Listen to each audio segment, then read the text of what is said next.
ছত্রিশ এক্সপ্রেসওয়ের অবস্থান, সেখানে রাত থেকেই যারা অবস্থান করছে, যে অস্থায়ী মঞ্চ যেখানে তৈরি করা হয়েছে বিএনপির ভারপ্রাপ্ত চেয়ারম্যান জনাব তারেক রহমান তাকে গণসংবর্ধনা দেওয়ার জন্য, সেখানে লক্ষ লক্ষ মানুষ অপেক্ষা করছেন এবং সেখানকার নিরাপত্তা ব্যবস্থাও জোরদার করা হয়েছে এবং সেখানেও নিরাপত্তা নেওয়া হয়েছে।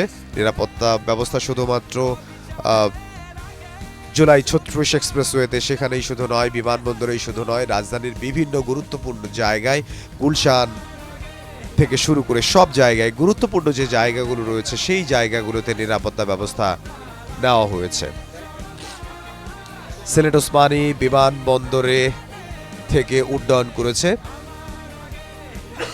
বিএনপির ভারপ্রাপ্ত চেয়ারম্যান জনাব তারেক রহমান, তাকে বহনকারী বিমানটি। আমরা সেটি দেখছিলাম একটু আগেই, অল্প কিছুক্ষণের মধ্যেই, আমরা আশা করছি আধা ঘন্টার মধ্যেই বিমানটি আসলে হযরত শাহজালাল আন্তর্জাতিক বিমানবন্দরে এসে পৌঁছানোর কথা রয়েছে এবং সেখানে পৌঁছানোর পর তাকে আসলে যেই বাসে করে সেখান থেকে নেওয়া হবে আসলে বিএনপির ভারপ্রাপ্ত চেয়ারম্যান জনাব তারেক রহমান, তাকে নেওয়া হবে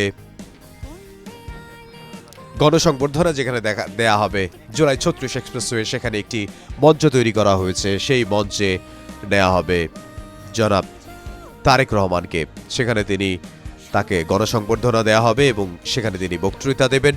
তারই অপেক্ষা করছেন লাখো লাখো জনতা, যারা আসলে বিএনপির জাতীয়তাবাদী দলের যে রাজনীতি, এই রাজনীতি যারা করেন এবং রাজনীতির সমর্থন যারা করেন, তারা আসলে সেখানে রাত থেকে অবস্থান করছেন।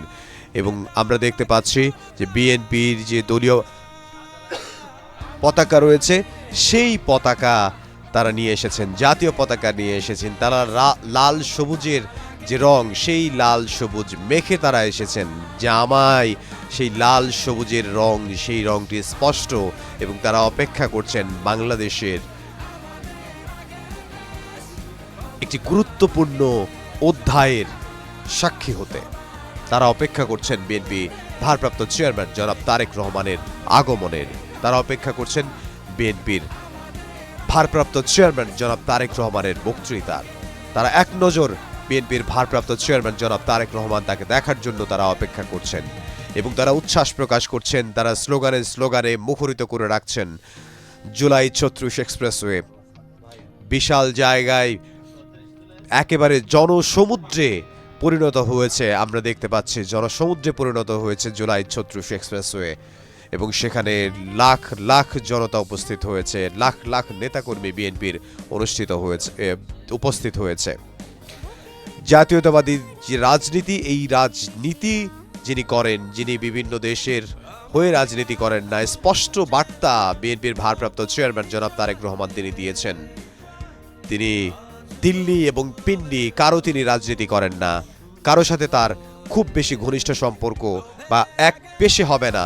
তিনি আসলে বাংলাদেশের রাজনীতি করেন এবং বাংলাদেশি জাতীয়তাবাদী রাজনীতি তিনি করবেন। বিভিন্ন গণমাধ্যমে তিনি এই বিষয়টি বারবার স্পষ্ট করেছেন।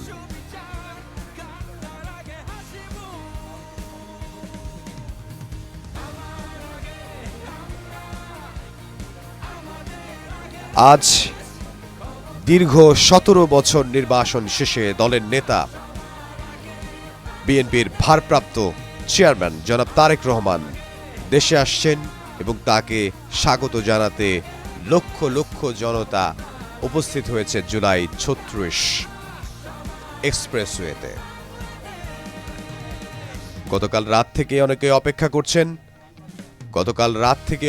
করছেন এবং আমরা দেখেছি গতকাল রাত থেকেই নেতাকর্মীরা এবং সাধারণ মানুষ আসতে শুরু করেছেন জুলাই ৩৬ এক্সপ্রেসওয়েতে। এবং আমরা এই মুহূর্তে যেটি দেখতে পাচ্ছি, বিএনপি ভারপ্রাপ্ত চেয়ারম্যান জনাব তারেক রহমান, তাকে বহনকারী যে বিমানটি, সেই বিমানটি সিলেট থেকে উড্ডয়ন করেছে BBC 236।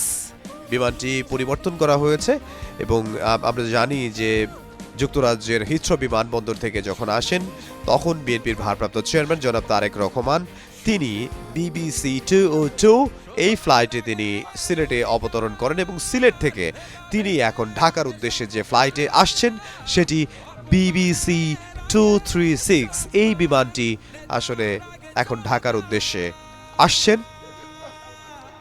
সেই বিমানটিতে করে বিএনপির ভারপ্রাপ্ত চেয়ারম্যান তারেক রহমান ঢাকার উদ্দেশ্যে আসছেন।